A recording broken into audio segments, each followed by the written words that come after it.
চটকাও না, আমার চটকানি অবস্থা সেই আরে চটকানি কেন বলে দে হাতে এই রকম এই লেভেল চটকাতে হবে, এটা করতে হবে হঠাৎ করে তুমি দিয়াকে দিয়ে দেবো, দিয়া একবার করে এসে পুরো কাপাই দিয়ে চলে যাবো।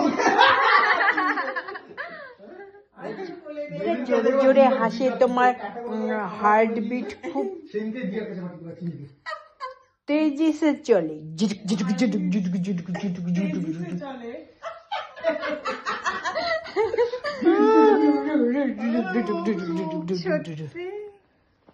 रेस्ट नहीं है ना। আসো আসো দেখো কি করে আমার দিকে লাভ দিবে ওই দিকে না লাগাছে লাভ নিজেও তো জাগি না। আসে না কিছু পাশলা তো পা দেখে ভয় পাবে চলে আসে